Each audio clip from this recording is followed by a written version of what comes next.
بنی اسرائیل کے اندر ہمیشہ نبی اور بادشاہ موجود رہتے تھے۔ ایک وقت ایسا آیا کہ بنی اسرائیل میں کوئی نبی نہیں تھے، اور بنی اسرائیل کا جو اپنا علاقہ تھا نا وہ ملک شام ہے، تو قوم امال کا ایک قوم تھی اور بڑے سخت گیر لوگ تھے۔ انہوں نے بنی اسرائیل والوں کے ساتھ لڑائی کی، جہاد کیا، اور انہیں ان کے علاقے سے نکال دیا۔ اور کچھ حضرت یوسف علیہ السلام کے زمانے میں ویسے بھی ایک بہت بڑی تعداد جا کے مصر میں آباد ہو گئی تھی۔ اب یہ ہوا کہ ان کے پاس کوئی بادشاہ نہیں ہے، یہ بار بار دعا کرتے ہیں، التجا کرتے ہیں، تو اللہ تعالیٰ نے ایک پیغمبر انہیں عطا کیے جن کے مختلف نام کتابوں میں ہیں۔ صدر الافاضل رحمۃ اللہ علیہ نے تفسیر خزائن العرفان کے اندر ان کا نام حضرت شمویل علیہ السلام لکھا ہے۔ حضرت شمویل علیہ السلام کو اللہ تعالیٰ نے نبوت عطا فرمائی، اور جب حضرت شمویل علیہ السلام اللہ کے نبی ہوئے، بنی اسرائیل والوں کو یقین آیا کہ اللہ نے الحمدللہ ہمیں ایک نبی کے جھنڈے تلے جمع کر دیا ہے، تو پھر انہوں نے کہا کہ آپ ہمارے سامنے ایک بادشاہ بھی مقرر کریں تاکہ ہم اس کی سرپرستی میں جہاد کریں۔ جب انہوں نے یہ بات کی تو اللہ تبارک و تعالیٰ نے حضرت شمویل علیہ السلام کے ذمے لگایا۔ تو ایک اس زمانے میں اللہ کے نیک بندے تھے، جناب طالوت علیہ السلام ان کا نام تھا۔ تو حضرت شمویل علیہ السلام نے انہیں کہا کہ اللہ کریم نے نا تمہارا بادشاہ طالوت کو بنایا ہے، ان کا نام بھی قرآن مجید نے ذکر فرمایا ہے۔ تو بنی اسرائیل کے لوگ کہنے لگے یہ تو غریب آدمی ہے، وہ بکریاں چرایا کرتے تھے، لیکن علم میں بڑے پختہ تھے، وجود میں بڑے طاقتور تھے۔ تو کہا کہ یہ تو غریب آدمی ہے، تو ہم تو زیادہ حق رکھتے تھے کہ ہمیں بادشاہ بنایا جائے۔ تو حضرت طالوت علیہ السلام کے بادشاہ بننے کے بعد حضرت شمویل علیہ السلام نے جو بات کی، اللہ کریم نے اسے قرآن مجید میں بیان فرمایا۔ رب فرماتا ہے بسطۃ فی العلم والجسم، اسے اس لیے تمہارا بادشاہ بنایا گیا ہے کہ اسے ہم نے کشادگی دی ہے، علم میں بھی اور جسم میں بھی۔ بڑے ماشاءاللہ موٹے تازے تھے، وجود بڑا طاقتور تھا۔ کچھ موٹے تازے ہوتے ہیں پر طاقتور نہیں ہوتے، موٹے تازے بھی تھے اور طاقتور بھی تھے۔ فرمایا کہ وجود میں بھی طاقت ہے اور علم میں بھی اللہ نے انہیں وسعت عطا فرمائی۔ تو بنی اسرائیل والے کہنے لگے جی نہیں جی کوئی بندہ اور آ جائے، یہ ہمارا بہت بڑا مسئلہ ہے نا جی، ہر ایک کی مرضی کی نہ تو بات ہو سکتی ہے اور نہ ہر بندہ ہر ایک کی مرضی پر پورا۔ کہنے لگے نہیں جی کوئی اور ہونا چاہیے تھا، ہمیں کیسے پتہ چلے گا کہ اللہ نے مقرر کیا ہے۔ بڑی خاص بات ہے، اس کو سمجھیے گا، یہ سارا مضمون آپ کو ملے گا اسی پارے کے آخر میں، آپ پڑھیں گے نا جی تو یہ سارا مضمون آپ کو ملے گا، اور آپ اگر سرسری نظر سے بھی اس کا مطالعہ کریں گے نا، جا کے قرآن شریف کھول کے 15ویں سے 16ویں رکوع میں، آپ خوش ہوں گے کہ آپ کتنے اچھے نظریے اور عقیدے کے ماننے والے ہیں۔ تو جب کہا نا کہ طالوت کو ہمارا بادشاہ بنایا گیا تو دلیل کیا ہے، تو قرآن کہتا ہے کہ حضرت شمویل علیہ السلام نے فرمایا کہ تمہارا ایک تابوت تھا، ایک صندوق تھا تمہارے پاس، وہ صندوق تمہارا قوم امال کا اٹھا کے لے گئی تھی۔ ان کے بادشاہ ہونے کی دلیل یہ ہے کہ اللہ تمہارا وہ صندوق تمہیں واپس کر دے گا، وہ تمہارا صندوق تمہیں واپس کر دے گا۔ اس صندوق میں کیا ہے، وہ حضرت آدم جنت سے ساتھ لے کے آئے تھے، اس میں تھا کیا، تو قرآن مجید کہتا ہے کہ اس کے اندر نا حضرت ہارون علیہ السلام اور حضرت موسیٰ علیہ السلام کے تبرکات تھے، تبرکات۔ کل میں ایک مولوی دیکھ رہا تھا بیچارہ، ایک بندہ نا مسجد نبی کے ساتھ غلاف اور شاید کوئی کفن تھا، وہ مسجد نبی کی دیواروں سے مس کر رہا تھا، تو وہ کہہ رہا تھا نہیں اس سے کیا ہوتا ہے، تبرک کوئی چیز نہیں، اچھے اعمال کی وجہ سے بندہ بخشا جائے گا۔ میں نے کہا تو مجھے ملے تو میں تجھے بخاری کھول کے دکھاؤں کہ حضرت عبد الرحمن ابن عوف جنہیں حضور نے قطعی جنتی کہا، حضور کے وجود پر کرتا دیکھ کے کہنے لگے حضور بڑا ہی سونا لگ رہا ہے، تو فرمایا تجھے چاہیے حضور مل جائے تو کیا ہی بات ہے۔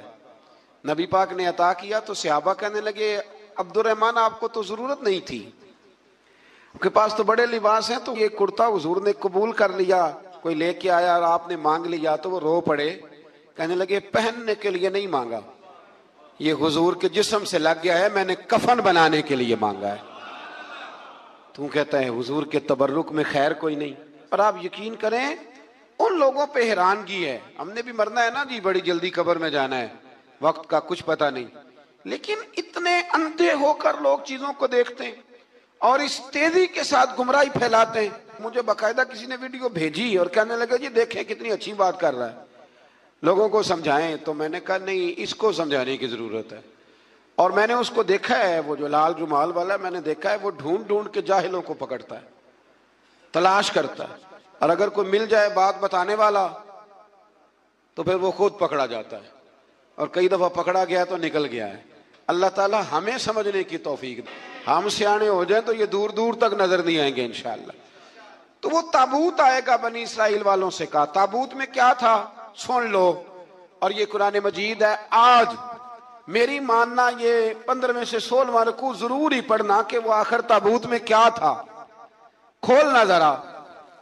قرآن مجید کہتا ہے کہ حضرت موسیٰ علیہ السلام اور حضرت ہارون کے تبرک تھے. تو تبرک کیا تھے؟ تمام مفسرین نے لکھا ہے کہ حضرت موسیٰ کا ایک کرتا تھا، ایک ڈنڈا تھا، جوتے تھے، اور جناب ہارون علیہ السلام کا امامہ شریف تھا، اور تورات کی کچھ تختیاں تھی. تو اس کا فائدہ کیا تھا؟ اس تابوت کا فائدہ یہ تھا کہ بنی اسرائیل والے جب اپنے دشمنوں سے لڑتے تھے تابوت سامنے رکھ کے دعا مانگتے تھے، اللہ انہیں کامیابی عطا کر دیتا تھا. تو قوم عمالقہ کو بھی پتہ چل گیا کہ صندوق میں کچھ ہے جس کی وجہ سے یہ کامیاب ہو جاتے. وہ صندوق اٹھا کے لے گئے. اب ان کی کم بختی یہ، کم نصیبی یہ کہ انہوں نے جا کے اسے روڑی پہ پھینک دیا. جب روڑی پہ پھینکا تو ان کے اندر بیماریاں آ گئیں، وبائیں پھوٹ پڑی، مرنے لگے، وجود پھولنے لگا. پھر ان کے دلوں میں بات آئی کہ یہ ہم نے اس صندوق کی بے ادبی کی ہے. صندوق میں کیا ہے؟ تبرکات. ہمیں کہتے ہیں جی نالین کا نقشہ کیوں لگایا ہے؟ تمہارے تو بزرگوں کا عقیدہ ہے سر پہ رکھنے کو مل جائے اگر نقش نالے پاک حضور تو پھر کہیں گے کہ ہاں تاجدار ہم بھی ہیں. تو کہا کہ اس کے اندر یہ تبرکات تھے. انہیں بھی سمجھ میں آئی تو انہوں نے نا بیل گاڑی منگائی اور وہ صندوق اٹھا کے اس کے اوپر رکھ دیا. اب کیا ہوا؟ قرآن کہتا ہے کہ فرشتوں نے نا اس صندوق کو وہاں سے اٹھایا. مفسرین نے لکھا اس کا معنی یہ بھی ہو سکتا ہے کہ اس بیل گاڑی کو ڈائریکشن پہ لگایا. ادھر سے حضرت شمویل علیہ السلام نے جناب طالوت کو بادشاہ بنا دیا اور ادھر سے وہ صندوق چل پڑا. کہا بھئی ہم ان کو کیسے بادشاہ مانے؟ تو فرمایا بادشاہ اس طرح مانو گے کہ تمہارا وہ صندوق آ جائے گا. اور قرآن کہتے ہیں اس صندوق میں تمہارے دلوں کا سکون ہے، اس میں تمہارے دلوں کا. اور بھائی ہماری تو کوشش ہوتی ہے بزرگوں سے کوئی چیز مل جائے، اللہ والوں کا کوئی تبرک ہمارے ہاتھ آ جائے. تو وہ صندوق آ گیا، یہ مان گئے. اب جہاد کرنے نکلے تو لڑنا تھا جالوت کی قوم کے ساتھ. وہ بڑا سخت آدمی تھا، 3 من سونا اس نے وجود پہ پہنا ہوتا تھا. اس کی قوم سے لڑنا ہے، ٹوپی بڑی تگڑی پہنی ہوتی تھی لوہے کی. اب کون لڑے؟ ایک نوجوان تھے جن کا نام تھا داؤد علیہ السلام. وہ بھی بکریاں چرایا کرتے تھے. اور جن دنوں حضرت طالوت نکلے نا اپنی قوم کو لے کر جالوت کے خلاف لڑنے تو حضرت داؤد بھی شامل ہو گئے. اللہ جب کسی کو نوازتا ہے نا تو پھر خاص ہی کرم نوازی کرتا ہے. مفسرین نے لکھا جب یہ جا رہے تھے نا، وہاں جا رہے تھے تو رستے میں انہیں 3 پتھر مل گئے. انہوں نے وہ تینوں پتھر اٹھا لیے. اس زمانے میں پتھر پھینکنے کے لیے چھوٹی چھوٹی لوگوں کے پاس چیزیں ہوا کرتی تھیں. اس کو کوپھن بھی لوگ کہتے تھے، منجنیق، اس کو سامنے رکھ کے پھر بنائی گئی. تو آپ کے پاس بھی وہ آلہ تھا جس سے دشمن پر پتھر مارے جاتے تھے. تو آپ وہ مشین لے کر، وہ آلہ لے کر وہاں پہنچے ہوئے تھے. 3 پتھر آپ کے پاس تھے. آپ فرماتے اس دن میں بڑا بیمار تھا، اتنا بیمار تھا کہ میرا رنگ پیلا ہو گیا. اب وہ جالوت کے سامنے کوئی نہیں جاتا تھا. تو جناب طالوت کہنے لگے کہ جو جالوت کو مارے گا نا، یعنی ان کے بادشاہ کو اس قوم کے، تو میں اسے اپنی آدھی سلطنت بھی دے دوں گا اور اپنی بیٹی کا نکاح بھی اس کے ساتھ کر دوں گا. دیکھیں اللہ نوازتا ہے تو کس انداز میں نوازتا ہے. تو حضرت داؤد کہتے ہیں وہ دور کھڑا تھا تو میں نے نا 3 پتھر مارے. بھئی ہمت کرنا تو ہمارے ذمہ ہے کہ نہیں؟ میری ملت کا جوان کہتا ہے میں نے کرنا کرانا کچھ نہیں. یعنی اگر آپ کہیں نا کچھ کرو تو پھر وہ کوئی کام کرنے کی مطلب معاملہ. وہ مجھے کل ایک سنگی کہہ رہے تھے, کہنے لگے جی اللہ کے فضل سے کچھ بھی نہیں کرنا پڑا, مرشد نے نظر کر دی. میں کہا مینوں ملن گے تو میں انہوں سمجھاواں گا کہ کچھ کرا کے نظر کریا کرو, کیونکہ میرے وہ دوست ہیں, میں انہیں جانتا ہوں. نظر میں بڑا کچھ ہوتا ہے, لیکن اللہ بھی تو بندے پہ بڑی نظر رحمت کرتا ہے نا. لیکن کہتا ہے 5 نمازیں پڑھ, رمضان کے روزے رکھ, زکوٰۃ فرض ہو تو ادا کر, یہ سارے کام کر, سچ بول, دیانتداری کر, پھر میں اپنے فضل سے تجھے جنت عطا کروں. تو یہ جو رویہ ہم نے بنایا یہ درست نہیں. تو فرماتے ہیں 3 پتھر میں نے مارے, اللہ نے اتنا فضل کیا کہ وہ بھی مر گیا, اور اس سے چھو کے میرے پتھر آگے بڑھے تو اس کی فوج کے 30 آدمی بھی مر گئے. 3 پتھروں سے 31 بندے اللہ نے مار دیے. فرماتے اس لیے کہ ہاتھ میرے تھے اور طاقتیں میرے رب کریم کی تھی. تو حضرت داؤد علیہ السلام کے حصے میں جناب طالوت کی صاحبزادی بھی آئیں, آدھی سلطنت بھی آئی. کافی سال حضرت طالوت حیات رہے, پھر ان کا وصال ہو گیا, تو ساری سلطنت حضرت داؤد کو ملی, اور پھر اللہ تبارک و تعالیٰ نے انہیں نبوت بھی عطا فرمائی. یہ دنیا میں واحد پیغمبر ہیں جو بیک وقت نبی بھی تھے اور بادشاہ بھی تھے. اور پھر اللہ نے فضل فرمایا, انہوں نے بڑی بڑی فتوحات کی. اور پھر حضرت داؤد کے صاحبزادے کا نام حضرت سلیمان علیہ السلام, پھر ان کے صاحبزادے کا نام حضرت. تو یہ ہوا کیسے؟ یہ سارا کچھ اللہ تبارک و تعالیٰ کے فضل سے ہوا, اس کے کرم سے ہوا. اب اس واقعہ سے ہمیں کیا پتہ چلتا ہے؟ ہمیں یہ پتہ چلتا ہے کہ رب جب فضل فرمائے نہ کسی پہ بھی, تو ہمیں اس بندے کو دیکھ کے راضی ہونا چاہیے, کوئی شکوہ نہیں کرنا چاہیے. اور دوسری بات یہ سمجھ لینا چاہیے کہ حکومتیں, مال, دولت یہ صرف سیاستوں سے نہیں ملتی, یہ خدا کے فضل سے ملتی ہے. اور یہ بھی سمجھ لینا چاہیے کہ جو بزرگوں کے تبرکات ہوتے ہیں ان کی کیا ہی بات ہوتی ہے. جس سے بچے والے کے دلوں کے اندر کجی پیدا ہو. رشتے کرانے والے کو کہا جاتا ہے کہ ہم نے کار بھی دینی ہے, یہ بھی بتا دینا رشتے والوں. بچے کی ماں کو سونے کی بالیاں بھی ڈالیں گے تو یہ داستانیں کیوں سناتے ہو؟ پھر کہتے ہو لڑکوں والے لالچی ہو گئے. تو یہ کہانیاں ہم گھڑتے ہیں, جھوٹ خود لوگوں کے سامنے ہم رکھتے ہیں, اور بعد میں جب اوقات واضح ہوتی ہے پھر رشتے ٹوٹتے ہیں. رشتے جھوٹ پر قائم ہو تو قائم ہو جاتے ہیں, پر قائم رہتے نہیں, وہ ٹوٹ جاتے ہیں. رشتے وہی قائم رہتے ہیں جو رشتوں کے ساتھ قائم ہوا کرتے ہیں, جن کی بنیادیں خلوص ہوتی ہے. جھوٹ ہمیشہ انسان کو تباہ کرتا ہے.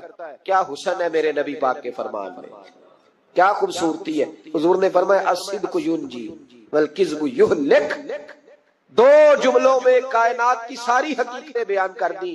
حضور فرمانے لگے سچ بول, سچ تجھے نجات دلا دے گا, سچ تجھے بچا لے گا. والکذب یہلک, جھوٹ نہ بولنا تو ہلاک ہو جائے گا.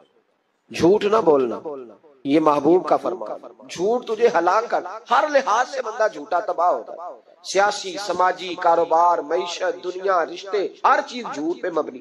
کچھ لوگوں کو بیماری ہے جھوٹ بولنے کی, لارا لگانے کی. کسی نے کہا یار اتنی ضرورت پڑ گئی, کہا کوئی مسئلہ ہی نہیں, تیرا حل ہو جائے گا. بھئی تیرے پاس نہیں ہے تو صاف انکار کر. جھوٹ بول کر جیتنے سے بہتر ہے انسان سچ بول کے ہار جائے. اس کو کہے کہ بھائی نہیں میرے پاس گنجائش نہیں, کل آ جانا, پرسوں آ جانا, سویرے آ جانا, کیا ضرورت. ان سے انسان کا وقار مجروح ہوتا ہے. میرے نبی پاک علیہ السلام جس معاشرے میں تشریف لائے نا, اس معاشرے میں بڑے عیب پائے جاتے تھے. بچیوں کو زندہ دفن کر دیتے تھے, قتل و غارت تھی, سارا کچھ تھا. ابو سفیان کہتے ہیں ہم سارے جرم کرتے تھے, لیکن عرب کے لوگ جھوٹ نہیں بولتے. عرب کے لوگ, یہ ذرا غور کرنا, انفرادی بات عرض کرنا. فرماتے چوری, چکاری, ظلم, بربریت سارا کچھ تھا, اور ہم سمجھتے تھے کہ جھوٹ بولنا ہمارے حسب نسب کے خلاف ہے, یہ ہماری شان مردانگی کے خلاف. ہم کہا کرتے تھے کمزور لوگ جھوٹ بولتے ہیں, بزدل لوگ جھوٹ بولتے ہیں. جو لوگ حسب نسب والے ہوتے ہیں, کردار و عمل والے ہوتے ہیں, سردار ہوتے ہیں, جن کا پیچھے کوئی بیک گراؤنڈ ہوتا ہے, وہ لوگ کبھی جھوٹ ہے. میرے نبی پاک علیہ السلام کا فرمان ابو داؤد شریف میں موجود ہے. ایک صحابی نے کہا یا رسول اللہ بخل بڑی بری چیز ہے, کیا مومن بخیل ہوتا ہے؟ نبی پاک صلی اللہ علیہ وسلم نے فرمایا ہاں کبھی کبھی مومن کنجوسی کرتا ہے, ہو جاتی ہے, اگرچہ نہیں ہونی چاہیے. یا رسول اللہ مومن بزدل بھی ہوتا ہے؟ فرمایا ہو جاتا ہے. عرض کیا یکون المومن کذابا, یا رسول اللہ مومن جھوٹا بھی ہوتا ہے؟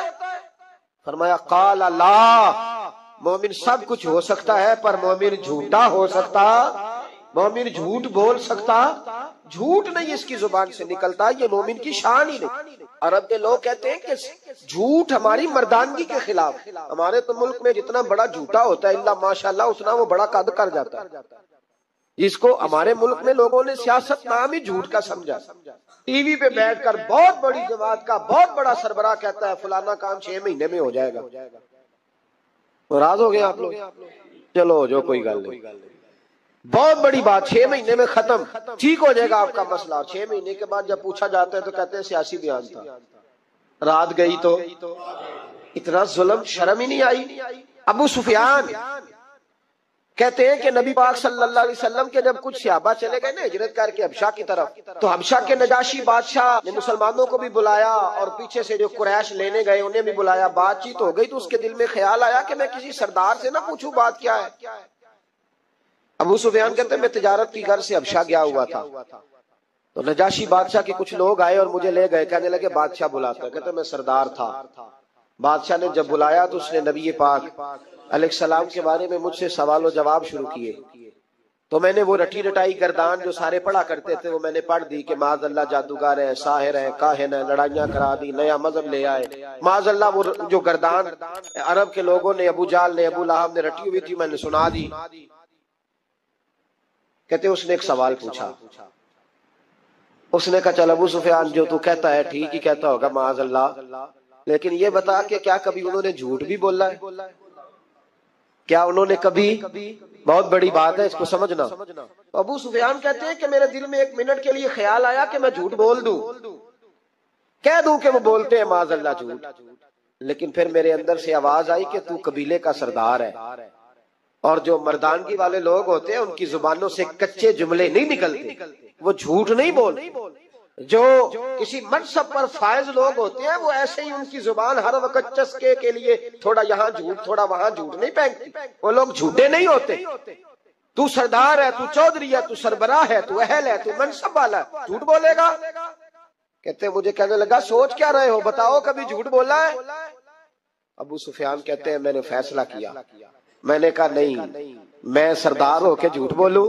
کہتے ہیں میں فوراً بول پڑا، میں نے کہا وہ رشتے میں میرے بھتیجے لگتے ہیں، میرے سامنے آنکھ کھولی، میرے سامنے بچپن گزرا، میرے سامنے جوانی گزری، میرے سامنے شادی ہوئی، میں نے ان کی زندگی کے بڑے رنگ دیکھے، میں نے انہیں ماں سے بچھڑتے بھی دیکھا، دادا کی گود میں کھیلتے بھی دیکھا، پھر دادا کے جنازے پر بھی دیکھا، میں نے انہیں ہر حال میں دکھ اور سکھ میں دیکھا۔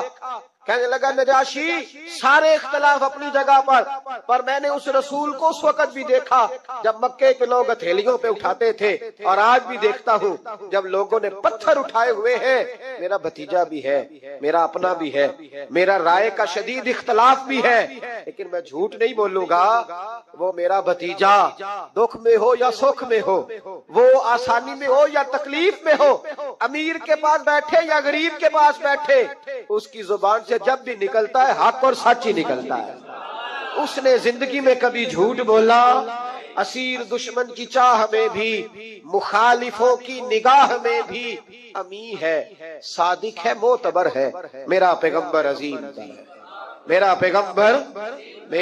پیغمبر عظیم تر ہے۔ کہا ان کی زبان سے کبھی جھوٹ نکلا؟ کبھی نہیں نکلا ان کی زبان سے جھوٹ۔ تو کہتے اب نجاشی نے فیصلہ سنایا، نجاشی نے بات کی، فیصلہ سنایا تو کمال کر دی۔ کیا بات کی نجاشی نے؟ کہنے لگا ابو سفیان پھر تم کس طرح کہتے ہو کہ ان کا دین سچا نہیں؟ کہنے لگے جو بندوں کے معاملے میں جھوٹ نہیں بولتا وہ رب کے معاملے میں کیسے بولے گا؟ جو بندوں کے معاملات میں جھوٹ نہیں بولتا ان سے یہ توقع کیسے رکھتے ہو کہ وہ اللہ کے معاملے میں جھوٹ بولیں گے؟ فرمایا مان کیوں نہیں جاتے کہ اگر وہ بندوں کے حق میں سچے ہیں تو اللہ کے پیغام کے حق میں بھی سچے۔ سچائیاں حسن ہے، سچائی حسن ہے، سچائی ایک خوبصورتی ہے، سچائی تیرا وقار ہے۔ دیکھیں نا تیرے جملوں کے لوگ قیدی ہو گئے، اور جب ٹٹول کے دیکھا تو اندر سے تو کچھ اور نکل آیا، کل تو کچھ کہہ رہا تھا، سویرے اٹھ کے تو کچھ کہہ رہا، تیرے لفظ کچھ ہے، تیرا رویہ کچھ اور ہے۔ زندگی میں یاد رکھنا کسی بڑے کی خوشامد کر کے کبھی اسے محبت نہ ڈالنا۔ جھوٹ بولتے ہیں ہم لوگ۔ اپنا حلیہ ہم نے صداقتوں کے بادشاہوں جیسا بنایا ہوتا ہے، لیکن ہمارے لفظوں میں جھوٹ ہوتا ہے، ہمارے لب و لہجے کے اندر یہ کراہت ہوتی ہے۔ حضرت باجید بستامی فرمایا کرتے تھے جو زبان کا سچا نہیں ہوتا اس کو کبھی معرفت کا نور نصیب نہیں ہوتا، چاہے کہ 2000 جبہ ڈال کے بیٹھ جائے۔ معرفت کا نور اسے ملتا ہے جس کی زبان پر حق اور سچ ہوتا ہے۔ یاد رکھنا، سچائی اتنی بڑی دولت ہے۔ امام فخر الدین رازی رحمت اللہ تعالیٰ نے ایک بڑی پیاری حدیث لکھی ہے، کہتے ہیں نبی پاک صلی اللہ علیہ وسلم کے پاس ایک شخص آیا، اس نے کہا یا رسول اللہ میں نے کلمہ پڑھنا ہے پر 4 چیزیں ہیں جو مجھ سے چھوٹتی نہیں اور آپ ان کو حرام کہتے ہیں، تو حضور آپ حکم کریں کیا کروں؟ فرمایا چل تو بول وہ کیا ہے؟ کہنے لگا جی میں شراب کا بھی عادی ہوں، معاذ اللہ، بولیے استغفر اللہ، سارے بولیے میں شراب کا عادی ہوں، مجھ سے چھوٹتی نہیں۔ اور پھر کہنے لگے میں چوری کا بھی عادی ہوں، جاتی نہیں، اور تیسری بات یہ کہ میں معاذ اللہ ثم معاذ اللہ زنا کا بھی عادی ہوں، اور چوتھی میرے اندر بیماری ہے کہ میں جھوٹ بہت بولتا ہوں، یادیں چھوٹتی نہیں، میں ان کے ہوتے ہوئے کلمہ کیسے پڑھوں؟ آپ کے دین میں یہ شدید بری چیزیں اور مجھ سے چھوٹتی نہیں تو کیا حکم ہے؟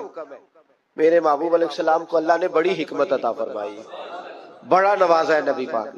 حضور نے بڑے خوبصورت جملے کہے، فرمایا کو سودا کر لے میرے ساتھ، عرض کی حضور حکم ہو، فرمایا 4 میں سے ایک چھوڑ دے، کلمہ پڑھ لے، سودا کر لے۔ کہا حضور حکم کرے کون سی؟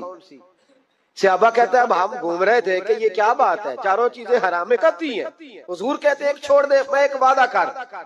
کہا یا رسول اللہ حکم کرے، تو صحابہ کہتے ہیں اب جب حضور نے کہا نا ایک چھوڑ دے تو ہم پھر تجزیہ کر رہے تھے کہ شراب بڑی گندی ہے، زنا بڑا گند ہے، چوری کسی کے حق میں ڈاکہ ہے، ظلم ہے، لیکن میرے نبی پاک علیہ الصلوۃ والسلام نے کیا خوبصورت فرمایا، فرمایا چل تو جھوٹ چھوڑ دے۔ کیا چھوڑ دے؟ اللہ اکبر، فرمایا جھوٹ چھوڑ دے۔ عرض کی باقی؟ فرمایا باقی اللہ فضل کرنے والا ہے، تو جھوٹ چھوڑ دے۔ اب لوگ کہتے ہیں کہ ہم حیران تھے کہ اتنی گندی چیزیں، شراب بھی، زنا بھی، چوری بھی، اور حضور نے صرف جھوٹ چھڑوایا ہے۔ وہ سردار کہتا ہے میں گھر گیا، شراب کی بوتل پہ ہاتھ ڈالنے لگا، دل میں خیال آیا شراب پی کے صحابہ کے مجمع میں جاؤں گا، تو اگر کسی صحابی نے پوچھا کہ تو نے شراب پی ہے، جھوٹ بولوں گا تو نبی پاک کے وعدے کا کیا بنے گا، اور سچ بولوں گا تو اس محفل نور میں بیٹھوں گا کیسے شراب پی کے؟ کہتے 2-3 دفعہ ہاتھ بڑھایا پر مزہ نہیں آیا، میں نے پٹخی دیوار کے ساتھ بوتل، میں نے کہا یہ تو گئی، یہ نہیں پیوں گا آج کے بعد۔ کہتے پھر میں باہر نکلا اس عورت کے پاس رات گزارنے جہاں منہ کالا کرنا تھا، کہتے ہیں جب پہنچا تو اس نے پہلا سوال پوچھا، کہنے لگی سنا ہے تو کلمہ پڑھ گیا ہے؟ کہتے ہیں بس وجود چکنا چور ہو گیا۔ او میرے دوستو، لوگ پوچھتے تو ہے نا تو کس کا بیٹا؟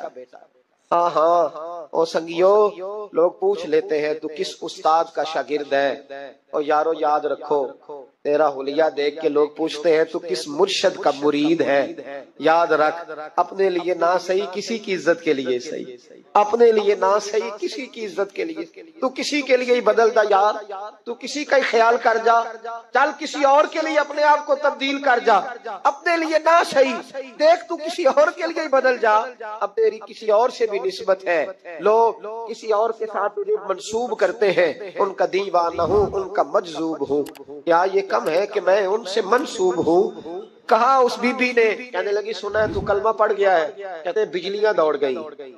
میں نے کہا اگر جھوٹ بولوں تو حضور کے وعدے کا کیا بنے گا؟ محبوب نے کہا جھوٹ نہیں بولنا، اگر سچ بولوں تو پھر اس کے قریب کیسے جاؤں؟ کہتے وہاں سے بھی لوٹ آیا۔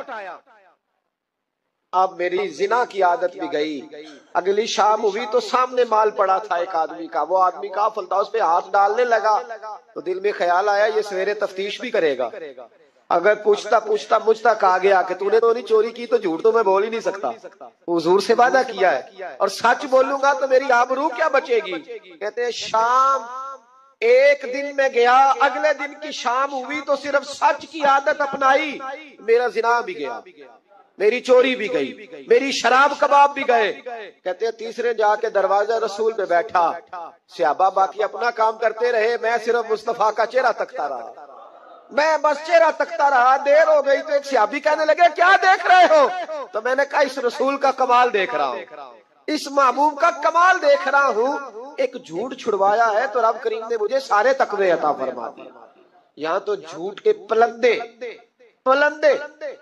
پیروں نے ڈیوٹیاں لگائی ہوئی ہیں مریدوں کی، جاؤ کرامتے بیان کرو، سناؤ، فیس بک پہ دو، جیڑے محرم راز حقیقت دے اور راز حقیقت کھول دے نہیں. اے جنہ ویکھیا نہیں او کرن گلاں، جنہ ویکھ لیا او تے بول دے ہی نہیں. یہ جھوٹ کا پلندہ لے کر کے تو پھر رہا ہے، اس کو سنبھال کے رکھ.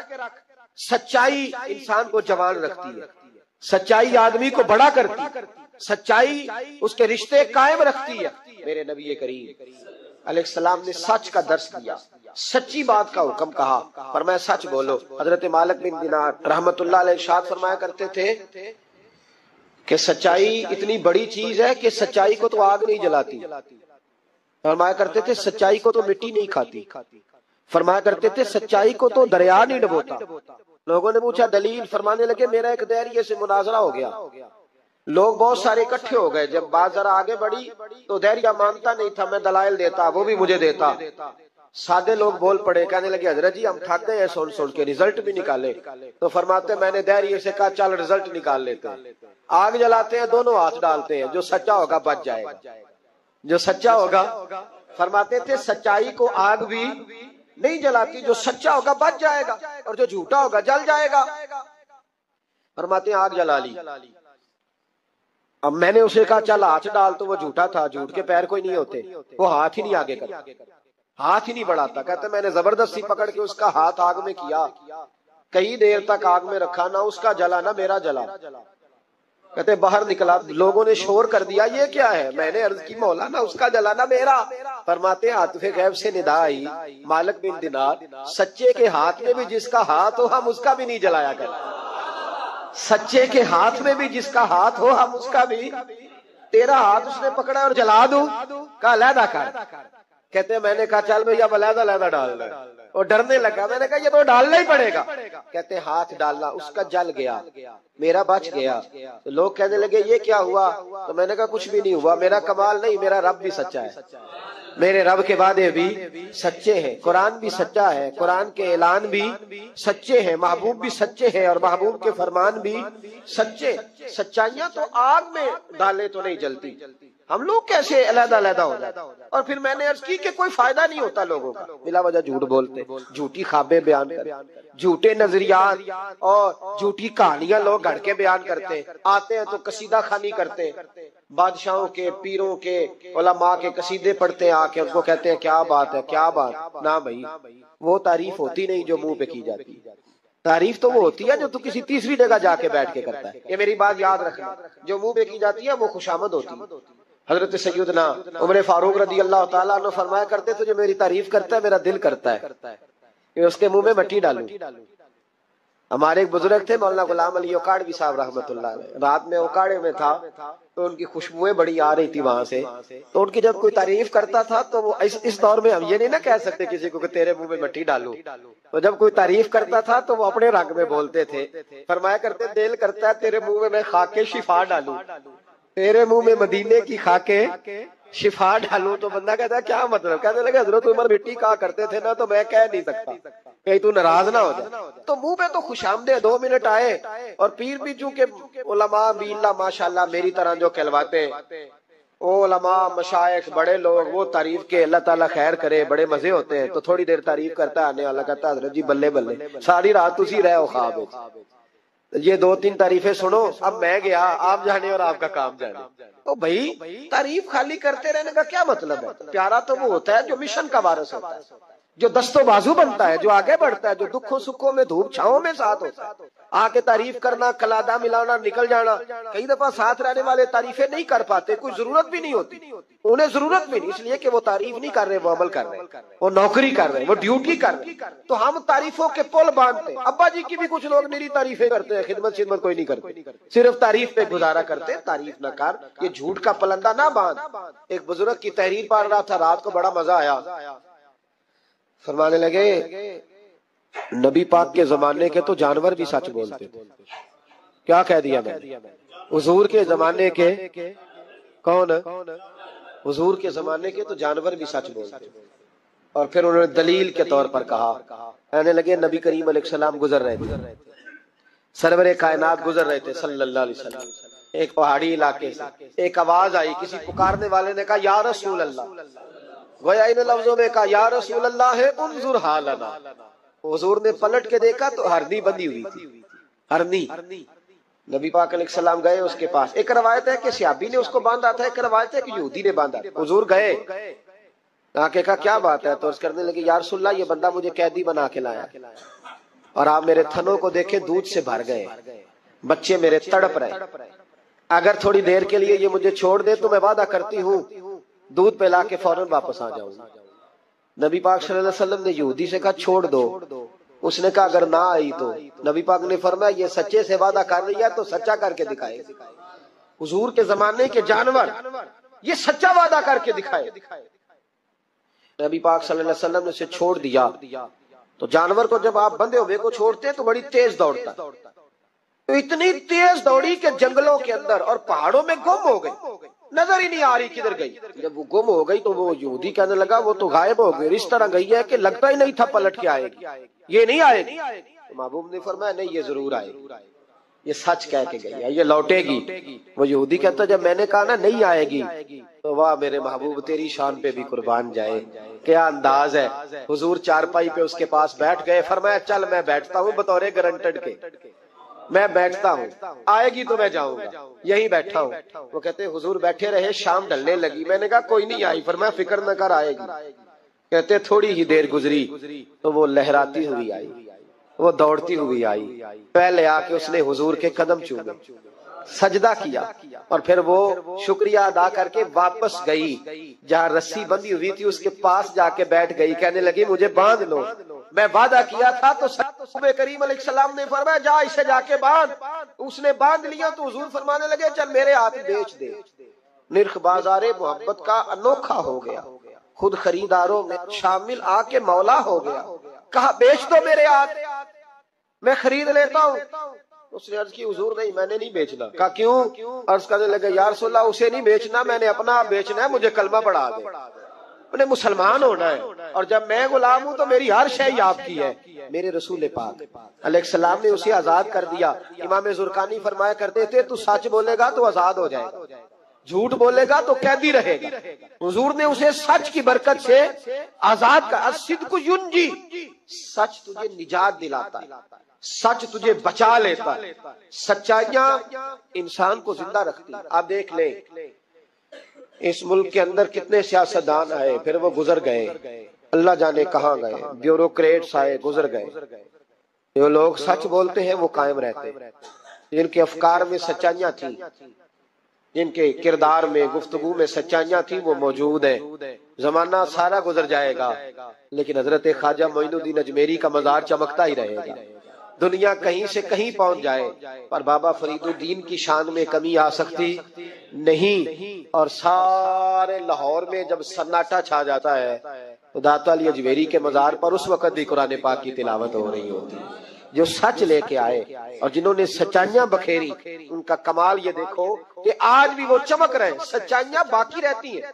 ہمیں تو قرآن پاک نے حکم دیا یا ایھا الذین آمنوا اتقوا اللہ وکونوا مع الصادقین، اللہ سے ڈرو اور سچوں کے ساتھ رہا کرو، جھوٹوں سے یرانے نہ لگاؤ، جھوٹے لوگوں کے ساتھ تعلقات نہ بناؤ، سچوں لوگوں کے ساتھ رہو، سچائیوں کا ساتھ دو، سچ ہمیشہ اپنے دامن میں رکھو۔ میرے نبی پاک صلی اللہ علیہ وسلم کے ایک صحابی تھے تو کاغذ قلم لے کے بیٹھتے، اب تو ہمیں علم کی قدر نہیں ہے نا، بڑی بڑی حسین باتیں ہوتی ہیں پر وہ 2-4 گھنٹے سننے کے بعد بھول جاتی ہیں، چونکہ محفوظ کرنے کا معیار ہی نہیں، طبیعت ہی نہیں۔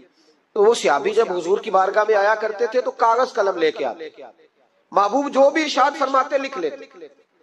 کچھ لوگوں نے ان سے کہا کہ یار حضور کی طبیعت مبارک کبھی جلال میں، کبھی جمال میں، کبھی خوش طبی میں، کبھی کسی طرح تو ہر شے لکھ لیتا ہے، دیکھا کر جب حضور تربیت کے انداز میں اور لوگوں کو سمجھانے کے انداز میں واضح و نصیحت کر رہے ہو اس وقت لکھا کر، جب کسی سے انفرادی گفتگو ہو رہی، صرف فقط ایک شخص پر فوکس ہو، ایک سے بات ہو رہی ہو تب نہ لکھا کر، جب اجتماعی طور پر کوئی دستور کوئی منشور دیا جائے تب لکھا کر۔ تو ہر بات لکھتا ہے، حضور کبھی مسکرا کے بات کرتے ہیں، کبھی جلال میں۔ اس نے کہا یار تیرا فلسفہ تو ٹھیک ہے، لکھنا چھوڑ دیا۔ کہتے ہیں اگلی شام میں بغیر کاغذ قلم کے آیا تو محبوب علیہ السلام نے فرمایا تیرے کاغذ پینسل کدھر ہے؟